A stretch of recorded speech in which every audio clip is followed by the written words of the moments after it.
Сәлем достар! Елімізде қоныс аудару бағдарламасына қатысушыларды қолдау күшейтілді. Бұл туралы Еңбек министрлігі мәлімдеді. Енді экономикалық ұтқырлық сертификатының ең жоғарғы мөлшері 7 миллион теңгеге дейін ұлғайтылып, оны жаңа өңірден баспана сатып алуға пайдалануға болады. Сонымен қатар бағдарламаға қатысушылар санаты кеңейтіліп, жалпы мемлекеттік қолдау сұранысқа ие мамандар мен фермерлерге қолжетімді болады. Бұған дейін мұндай болмаған. Бүгін Жалғасқызыл лайфтың кезекті саны дәл осы бағдарламаға арнаймыз. Бізбен бірге болыңыздар.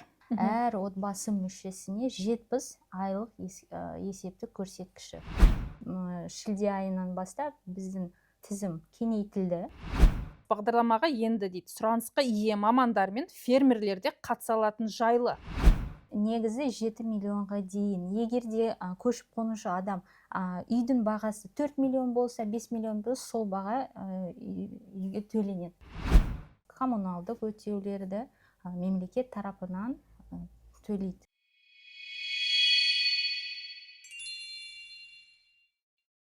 Қайырлы күн достар, сіздермен бірге Жалғасқызыл лайф. Бүгінгі студияның қонағы Еңбек және халықты әлеуметтік қорғау министрлігінің өкілі Дина Темірболат. Бүгін біз көші-қон саясаты жайлы айтамыз, яғни көшіп келген отбасыларға берілетін тұрғын үй сертификаты, өзге де әлеуметтік көмек жайын түсіндіремін. Сондықтан да бізбен бірге болыңыздар. Күні кеше өте сондай бір жағымды ақпаратты оқыдым, яғни Еңбек министрлігі мәлімдегендей, экономикалық ұтқырлық сертификатының көлемі 7 миллион теңгеге дейін ұлғайтылды биыл, яғни 2026 жылы. Бұл қаржының жеткілігі қалай есептеледі және өңірдегі тұрғын үй бағасын сіздер ескердіңіздер ме?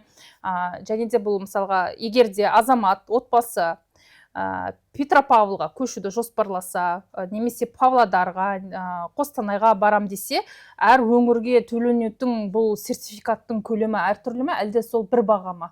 Осы жайлы толығырақ жалпы бұл жобаның нақты алгоритмін көрермендерге түсіндіре кетсеңіз. Жақсы. Негізі үкімет әр жыл сайын мына көшуге арналған политикасын жетілдіруде. Сол экономикалық мобильділік сертификаттың мөлшерін белгілеу кезінде адамдар көшіп баратын өңірлердегі үй бағасын, еңбек нарығын қарайды.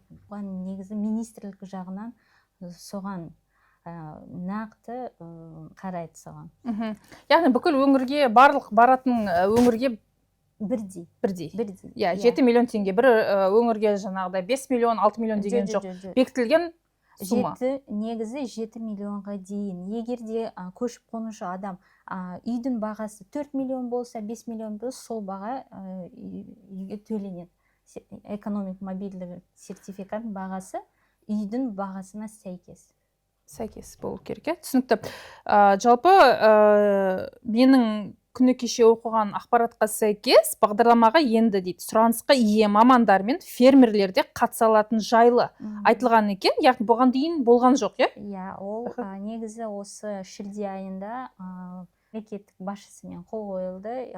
Бұрын негізі бізде жұмыссыздар, жұмыс іздеп жатқан адамдар қатысатын. Осы шілде айынан бастап біздің тізім кеңейтілді. Оның ішіне денсаулық сақтау саланың, білім саласының инженерлері, лаборанты дейміз ғой біз, IT мамандықтары кірді ішінде. Жыл сайын енді бізде жергілікті атқарушы орган осындай тізімді нақтылап, еңбек нарығына қарай қанша, сол бізде еңбек KZ деген порталы бар ғой, соның ішінде қандай нақты бос жұмыс орындары бар, сосын талдау жасап, еңбек нарығында талдау жасап, соның талдаудың негіздерінен сондай тізім жасалынады. Енді бізде осындай құзырет кірді жергілікті атқарушы органдарға, олар әр жыл сайын бізбен келісіп, сол тізімді ұлғайтты. Иә, көшіп қоныс аударушыларды сол тізімге байланысты қоныс аударады. Енді бізде үкімет айқындалған өңірлерге. Дина ханым, мына мәселені нақтылап алайық. Яғни мен мысалға бір мамандықтың иесімін, иә, жаңа сіз айтқандай IT саласы болсын, болмаса дәрігермін, иә. Солтүстікке көшіп, мысалға Павлодарға көшкім келіп жатыр деп есептейік. Жаңа мемлекет тарапынан қолдауларға ие болғым келеді. Құжаттарды біз қалай тапсырамыз? Енді қараңыз, қазір бізде Migration портал еңбек қосылды іске, онлайн электрондық формат түрінде барлық сол қандай құжат келсе, сіздің еңбек өтілін, сол IT мамандығы бойынша дипломыңыздың мамандығы бойынша растайтын құжаттарды сол портал арқылы тіркеліп, ең бастысы біз қазір сол қоныс аударушылардың өңірлік квотасына еніп, қоныс аудару бағдарламасына қатысса болады. Жұмыс таба ала ма? Жұмыс, бізде қазір сол бос жұмыс орындары айтқанымдай, еңбек KZ порталында қандай вакансиялар бар, көп қандай мамандықтар қажет екендігін әр сайын біз қараймыз да, айтады ғой, топ мамандықтар деп. Соның ішінде IT мамандықтары бар. Сонымен қатар тек қана сертификат, осы экономикалық мобильдік сертификаты емес, көшуге арналған субсидия төленеді. Егер де сіз бір жылдың ішінде үй таба алмасаңыз, сертификат бойынша сізге сол аренда дейміз ғой, коммуналдық өтеулерді мемлекет тарапынан төлейді. Бір жылға дейін. Бір жылға дейін төлеу. Бірақ сізде мақсат болу керек, бір жылдың ішінде сіз баспана табуыңыз керек, иә? Яғни ол 90%-ын өтей ме? Мысалы, сол 7 миллион теңгеге толықтай сатып алу керек пе, әлде бұл 7 миллион теңге, мысалға, үйдің бағасы 15 миллион теңге деп есептейік, иә? Сол 7 миллион теңгесін толықтай өтей алады. Иә. Негізі былай болады. Қазір елді мекендерде үй нарығында сол бағасы, үйдің бағасы 7 миллион, 6-7 миллионның бағасы үйлер тұрады да. Иә. Оны егер де сіз өз айтады ғой, ниетіңізбен басқа бір 7 миллионның үй қымбаттырақ болса, ипотека ретінде, бастапқы жарна ретінде алуға болады. Бастапқы жарна ретінде? Бастапқы жарна ретінде. Жалпы бізде енді жаңа квота туралы айтып кеттіңіз ғой, биылғы жылы нақты қанша квота беруді жоспарлап отырсыздар? Енді жыл басынан бізде негізі үкіметпен 8.278 адам қоныс тұруға жоспарланған. Бірінші шілдеге осы 6.000 адам қоныс үкімет айқындалған өңірлерге көшті. Оның 91%, нақты 81,4% сол өңірлерге көшті. Жылдың соңына дейін қанша отбасын қамтамасыз ету жоспарлаудасыздар? 1,5 мың адам. Квота бар әлі? Квота, бар, 1,5 мың квота бізде бар. Жылдың аяғына 100% орындалған. Қай өңірлерде квота көбірек? Бізде ең көп квота ол солтүстік Қазақстан мен Павлодар облыстары, 1000-нан астам квота бар. Негізі сол қазір статистика қарасаңыз, халықты азаюына сол екі өңірлерде еңбек нарығында қажеттілігі сол елді мекендер, сол облыстардың елді мекендері, сол үшін Павлодар мен солтүстік Қазақстан облысы ең көп квота бөлінген. Жалпы қандай мамандықтар тапшы? Яғни бұл екі өңірде бізде қандай мамандықтар қажет болып тұр? Ең басты ауыл шаруашылығы бойынша, бізде айтамыз ғой, қазір сол біздің тізіміміз ұлғайтылды. Соның ішінде қазір мал шаруашылық және фермерлер кіреді тізіміне. Соған байланысты екі өңірде сол жермен айналысатын, мал шаруашылығымен айналысатын мамандар өте көп. Оның ішінде де дәрігерлер, білім саласының мамандықтары инженерлері. Енді Павлодар облысына қарағанда ол өнеркәсіп бізде аймақ, соның ішінде нақты сол зауыттарда жұмыс жасайтын мамандықтар. Жалпы енді мына мәселеге тоқтала кетсек, қоныс аударушыларға нақты қандай көмек көрсетіледі, соны сіз рет-ретімен түсіндіріп айтып кетсеңіз. Біріншісі ол баспана алуға 7 миллион теңге, екіншісі, яғни ай сайынғы пәтерақыны төлеу, үй тапқанға дейін, сондай-ақ коммуналдық төлем, және де әр отбасы мүшесіне төленетін көмек қарастырылған. Ары қарай жалғастыра кетсеңіз. Жақсы. Негізі мемлекеттік қолдау үшін сол қаражат бойынша және жұмыспен қамту, негізгі мақсат жұмыспен қамту ғой. Енді қоныс аударушы егерде үкімет айқындалған өңірлерге көшсе, оларға біріншіден қоныс аудару бойынша субсидия төленеді. Әр отбасы мүшесіне 70 айлық есептік көрсеткіші. 70 айлық есептік көрсеткіш бізде бүгінде қанша теңге? 300 мыңнан астам. Әр отбасыға. Яғни егерде 4-5 баласымен көшіп келсек, жолдасы өзі шамамен 1,5 миллион теңгедей алады. Әрбір отбасы мүшесіне сол ақша солай шығады. Екіншіден, бір жылға дейін коммуналдық өтеулерді төлеу. Ол негізі қазір бізде қала бойынша бөлінеді, ауыл елді мекендерде де бөлінеді. Қалада немесе 150 мыңға дейін, ауылды елді мекен жерлерде 80 мыңға дейін. Бір жылға, Бір жылға. Тек қана осы бір жылға. Ал балаларды балабақшаға орналастыру, мектепке орналастыру жағынан көмек көрсетіле ме? Министрлік тарапынан қазір бізде сол қоныс аударушы көшкенде, біз оны тек қана көшпей, 5 жыл бойы бейімделіп, ықпаландыру, адаптация дейміз ғой, сондай жұмыстар сүйемел дейміз. Бізде олар аймақтарда еңбек мобильділігі орталығы, мансап орталықтары.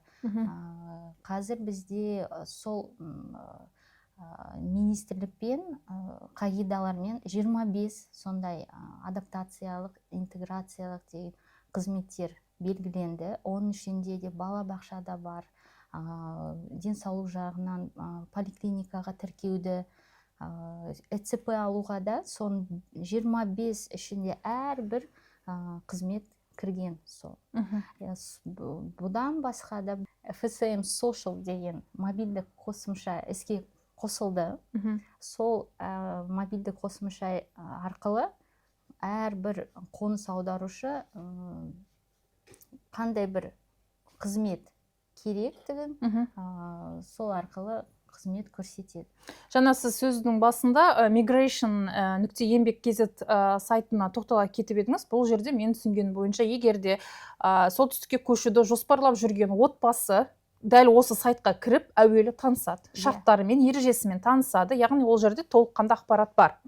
Өтінішті де дәл осы сайт арқылы жолдайды. Қараңызшы, бізде қазір осы жылы мемлекет басшысымен айтылған ғой, негізі цифрландыру, әрбір жүйені цифрландыру. Сол арқылы бізде қазір сол migration.еңбек.kz деген порталы қосылды. Оның ішінде қоныс аудару картасы көрсетілген. Әрбір аймақ бойынша қанша сол ауылдық елді мекендерде вакансия бар, қанша мектеп бар, қанша балабақша бар, сол бәрі сол картада көрсетілген.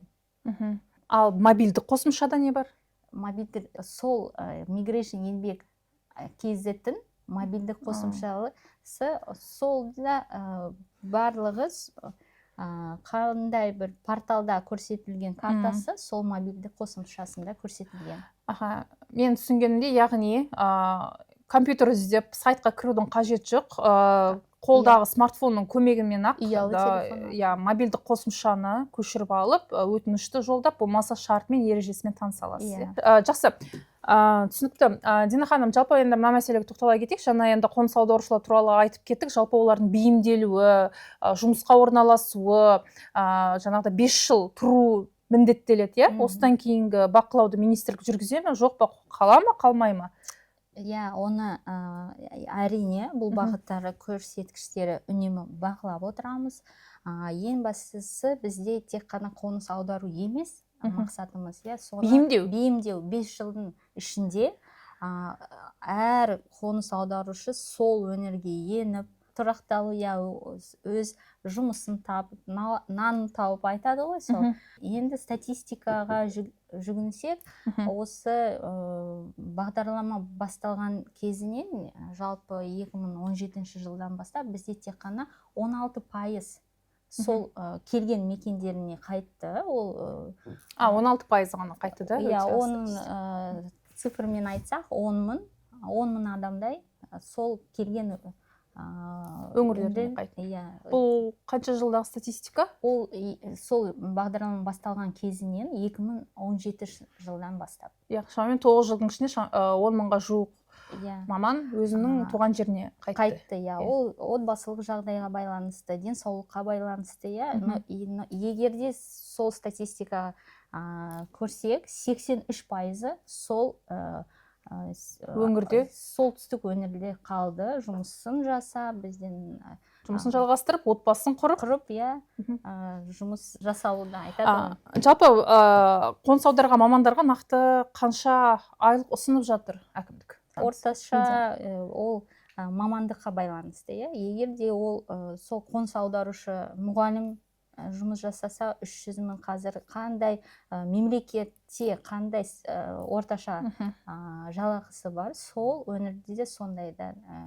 Ол мамандыққа байланысты 200-300 мыңға дейін осындай үкімет, негізі жергілікті атқарушы органдар осы қоныс аударушыға осындай жалақысы төленеді. Биыл қай өңірге сұраныс жоғары болды? Жаңа ғана айтқандай, Павлодар облысы мен солтүстік Қазақстан облысы, негізі ол квотаға байланысты ғой. Бізде нақты жыл сайын квота бөлінеді. Сол екі елді мекендердің, сол облыстардың елді мекендері ең көп квота бөлінеді. Нақты айтсақ 3000 квота солтүстік Қазақстан облысына, 2000 квота Павлодар облысына негізі. Ең көп квота сол аймақтарға бөлінеді. Жалпы бұл солтүстікке көш бағдарламасына қатысты бір қандай да бір түзетулер, бір жаңашылықтар енгізу жоспарлануда ма келер жылы, 2027 жылы деп айтайықшы? Иә, үкімет тарапынан жергілікті атқарушы ұсыныстары бойынша әр сайын осыны заңға болсын, біздің қағидаларға болсын ұсыныстар енгізіледі. Негізі бізде қазір сол мигрейшн еңбек порталы цифрландыру, біздің көшіп келген қоныс аударушы келген өңірлерде жеңіл жұмыс жасау болсын, тұрақ субсидия төленіп, сол жаққа ең бастысы бізде қоныс аударушыларға тұрақталуға, сол үшін жеңіл деген бір жеңілдеттіңіздер ме шартын сонда? Иә. Түсінікті. Жаңа сіз сөздің басында жалпы күні кеше шыққан ақпаратқа сәйкес фермерлерге қатысты тоқталған екенсіздер. Енгізген кезінде анализ жасадық қой. Қанша бізде жер учаскелері бар, солтүстік Қазақстанда болсын, и біздің Түркістан облысы болсын, сол еңбек артық өңірлерде. Енді анализ жасағанда, сол талдау жасағанда қарап отырсақ, Павлодар облысы, солтүстік Қазақстан облысында жер көп, айналысатын адам жоқ. Соны осындай мал шаруашылығымен айналысатын біздің оңтүстік облыстарынан осындай мүмкіндік сізге солтүстікте өз шаруашылығын арттырып, жаңа жұмыс орындарын, көшіп келген адамдардың да жұмысқа орналасып, осындай бір мүмкіндік деймін. Сол фермерге байланысты. Жалпы жоба аясында нақты қандай нәтижеге қол жеткіздіңіздер? Қазіргі сол айтқандай, негізі бізде 2030 жылға көші-қон концепциясы бекітілді. Соның әрбір индикаторларына қараймыз ғой. Қанша адам солтүстікке тұрып жатыр, қанша көшті дегенде біздің нақты осы мақсатымыз орындалды деп айта аламыз. Қанша жалпы жұмыспен қамту мәселесі толыққанды көшіп барған отбасылар толыққанды жұмыспен қамтылды деп айта аламыз ба? Иә, қазір бізде жыл 1 шілдеге жағдай бойынша бізде 1698 отбасы көшті. Оның 6700 адам, енді әрбір оның ішінде 50% еңбекке қабілетті. Оның ішінде 50% жұмысқа орналастырды. Оның ішінде де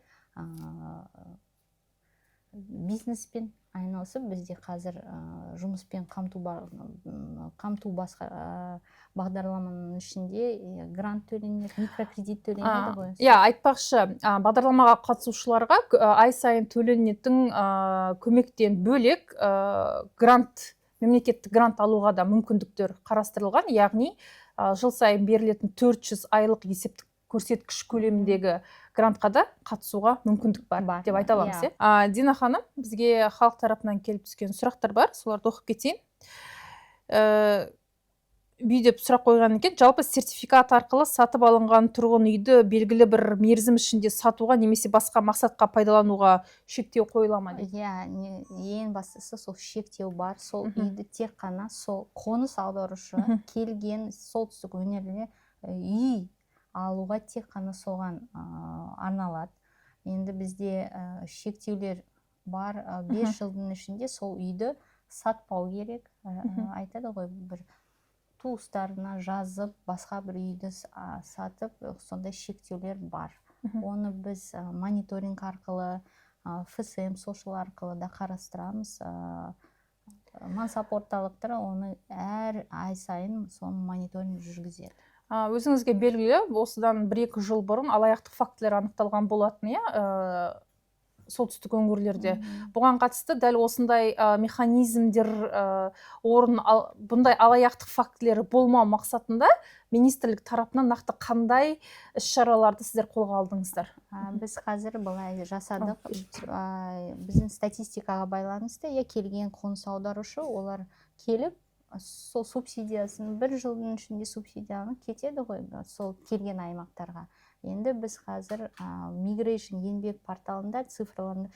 Азамат келгенде сол айтады ғой, постоянная регистрация деген. Күнделікті тіркеу. Соны өзгертсе, бізге базаға сондай ақпарат келеді. Сол адам тіркеу өңірді ауыстырды деп бақылауға алынады. Негізі сол еңбек мобильдігі орталығы арқылы, сот арқылы сол сомасын қайтару қажет. Түсінікті. Қайтарып жатқандар бар ма? Иә, бар. Біз жұмыс жергілікті атқарушы органдармен бірлесіп жалғастыруда. Осындай фактор сот шешім болсын. Негізі қазір біз сол кеткен адамдардың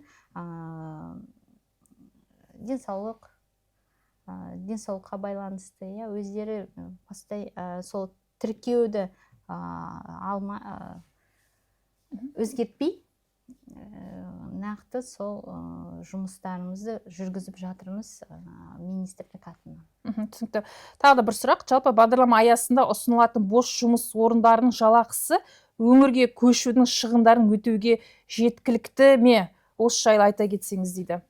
Бұл жерде екі мәселені бөлек қарастыру қажет. Бізде жалақы ең алдымен адамның жаңа жұмыс орнында алатын табысы болып табылады да. Ол табысын өз қажеттілігіне жұмсап, өз жанұясын асырап қамтамасыз етуге жеткілікті. Ал қоныс аударуға байланысты сол мемлекет тарапынан субсидия төленеді ғой. Соны жалақысымен бөлек қарастыру қажет.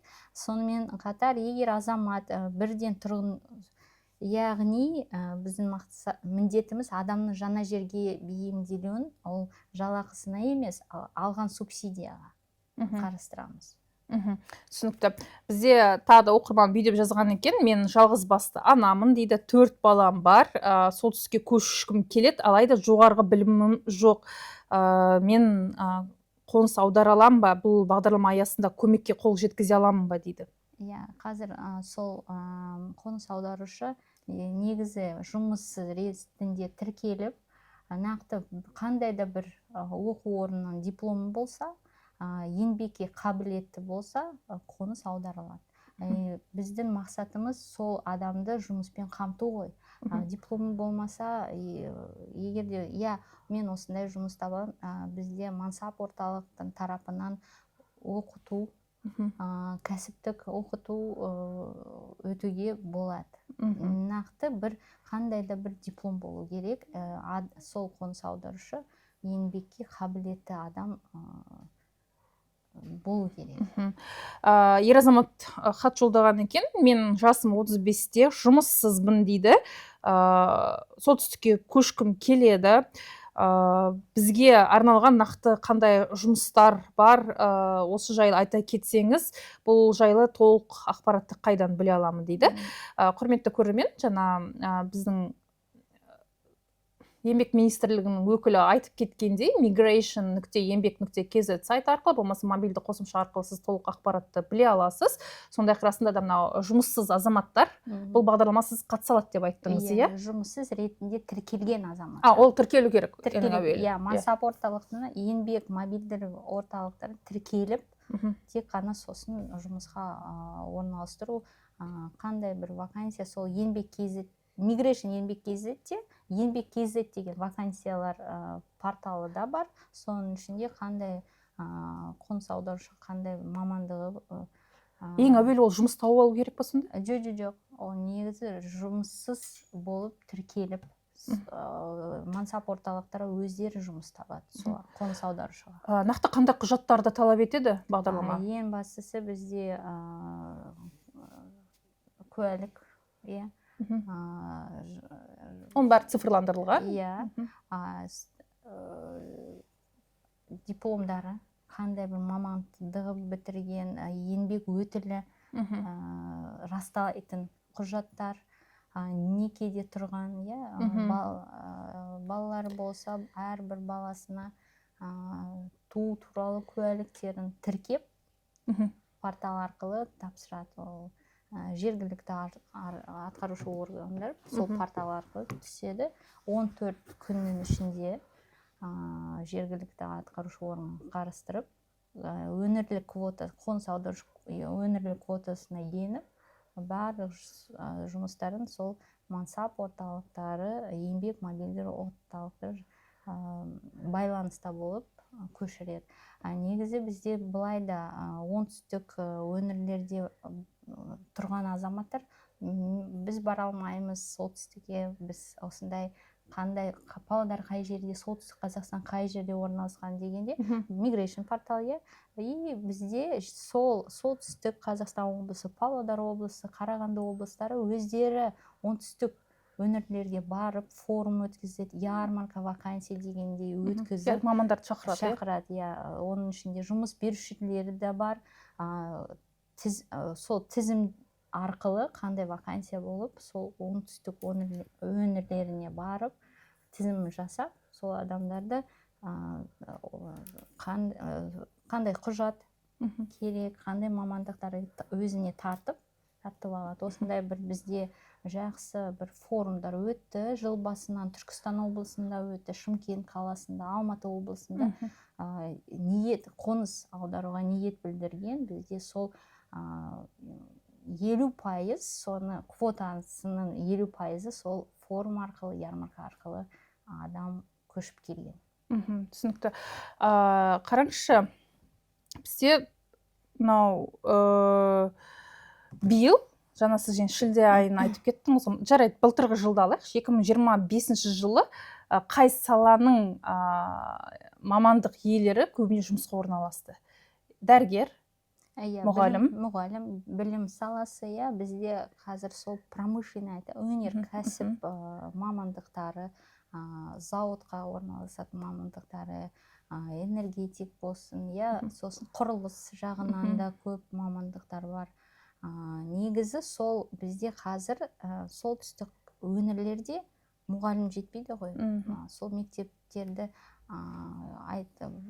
мемлекет тарапынан да бала саны аз болғандығынан жауап, енді біздің сол бағдарлама сол елді мекендерге нақты сол мектеп жабылмай, сол баланың саны ұлғайту мақсатымыз сол. Тұрғын үй сертификатына оралайықшы. Жаңа сіз 7 миллион теңгеден беріліп бастады дедіңіз. Жалпы оның шарты қалай? Сіздер отбасы банкпен бірлесіп жұмыс істейсіздер ме? Үйді ол өзі табу керек, әйтпесе банктың өзі ұсына ма? Осы жайлы толығырақ. Бұл көрерменнің сұрағы. Еңбек бұрын 2017 жылдан бастап еңбек бағдарламасы болды ғой. Сол мемлекет өзі үй беріп қоныстандырды. Соны қарап біз 2023 жыл сол сертификатты енгіздік. Негізі сол қоныс аударушы өзі қандай ниеті болсын, қандай үйді сатып алуға солға байланысты. Ол қазір мемлекет сол құқықты қоныс аударушыға өздері берді. Үй өзі тауып, қай елді мекендерде тұруға, өзі тауып. Жер үй ма, көп қабатты тұрғын үй ма, өзі іздеп табу керек. Бағасы жаңағыда сіздер төлейтін қаражат 7 миллион теңге. 7 миллион аспайтын. Табу мүмкін бе? Енді біз қазір сол үй нарығын талдау жасап, осы елді мекендерде қазір бізде сол көші-қон концепцияға байланысты да ішкі көші-қонды теңгерімді айтады ғой, теңгерімді дамыту. Негізі сол ауылдық елді мекендерде сол анализға байланысты, талдауға байланысты үйлер қазір 6-7 миллион негізі сол ауылдарда. Жергілікті аймақтарда. Бағдарлама аясында мемлекет қандай нақты нәтижеге қол жеткізуді көздейді, және халық санын теңгеру ме, әлде еңбек нарығындағы тапшылықты азайту ма? Осы жайлы нақты бір нүктесін қоя кетсеңіз. Шын мәнінде бұл жерде бір ғана мақсатты бөліп айтуға болмайды. Халықты өңірлерді теңгерімді орналастыру және аймақтарды дамыту екі мақсатты көздейміз. Сондықтан біз екі маңызды бағытты сол қатар қарастырамыз.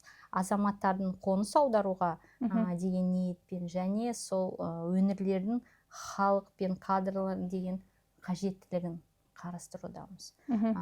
Біздің түпкі мақсатымыз адамның тек көшіп жай келіп сертификатты алуына емес. Бару емес, нақты жаңа жерде жұмыс тауып, баспанамен қамтамасыз етіп, ортаға бейімделіп, негізгі сол үкіметтің мақсаты, нақты мақсаты сол. Жұмыспен қамтуда. Кадр тапшылығын жою, жұмыспен қамту, отбасына бейімдеу. Дина Темірболат, уақыт бөліп келгеніңізге рахмет. Жақсы, рахмет сізге де.